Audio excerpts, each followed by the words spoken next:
non-violent Islamist for 13 years, what I call a political Islamist, from the age of 16 until the age of 28.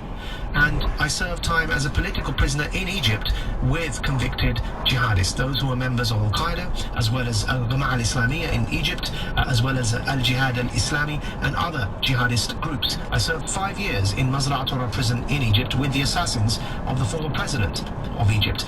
I've had first-hand conversations with people who are senior in all of these groups, precisely about what bin Laden's plans were with Al-Qaeda. And bin Laden spoke about these plans himself.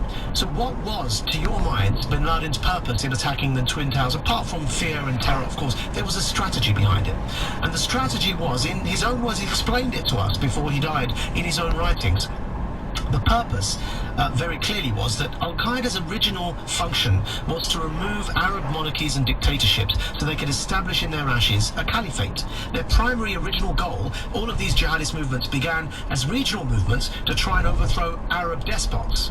The reason they eventually turned their guns on the United States is they took the view in a theory that they developed called the near enemy and the far enemy. The near enemy being the despots, the Arab tyrant rulers themselves, the far enemy being their Western backers. So we all know Britain, the United States, we back Saudi Arabia, for example, and bin Laden was Saudi, and he said, this is an absolute monarchy, I've been trying to overthrow it. However, it's got Western backing, Western arms and Western supplies, so actually, no matter how much I try, I can't overthrow this regime because it's got an even more powerful backer standing behind it.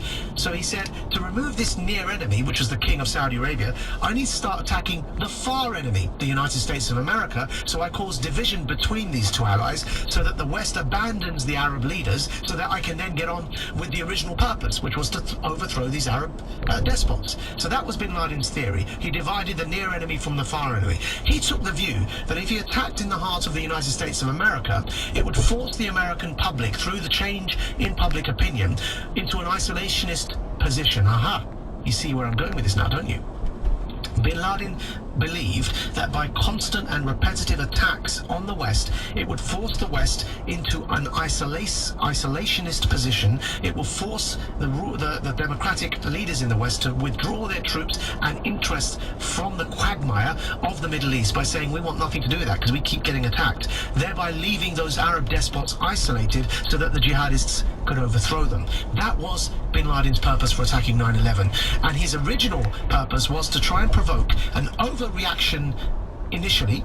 That overreaction would then provide American presence in the Middle East so that he'd have more targets to continue attacking the Americans, to eventually exhaust the Americans into an isolationist position. I'm going to be so bold as to say that everything bin Laden strategized for happened to the letter.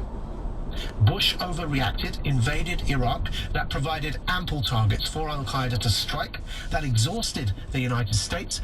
Eventually public opinion in America, but also in the West generally, retreated to an isolationist position. If you didn't notice, look how the left wing in the Julian Assange type of far leftists, as well as the right wing, both became isolationist.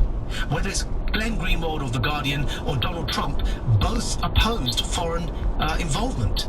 That's precisely what Al-Qaeda wanted to do, so that the West retreats, leaves the Middle East open, and their next plan was to then overthrow those isolated leaders. But what happened instead?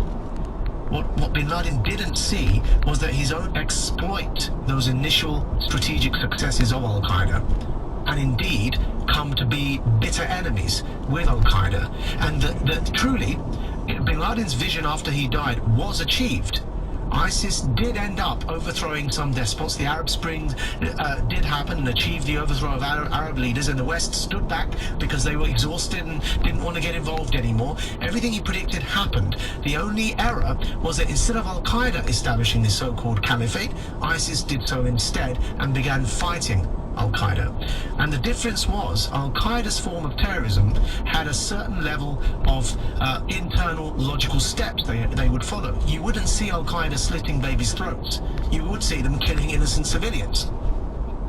But ISIS came along in the next stage of brutality and appear to have shed even any sense of internal logic. But even with their actions, even with their military strategy, there is a level of planning which I won't go into now, but we can go into later because we are continuing to discuss this topic. But I needed to give that background just so you understand that these jihadists of old, the Al-Qaeda jihadists, had a clear plan. These weren't idiots. These weren't stupid people that came out of some backwards hole in the desert and decided just without any logic and planning to cause us all grief. These are committed ideologues. And we need to understand what their ideology is and what their strategy is so that we understand we are up against a phenomenon, a global ideological phenomenon that has planning behind it. Which is why I'm saying we need to adopt counter-insurgency measures against this threat. This is not just, oh, don't speak about it because it's going to stigmatize Muslims. There is, this is a loner who has mental health issues, just arrest him. That isn't how we solve the troubles in Northern Ireland. That isn't how we solve any insurgency for that matter. Because actually recognize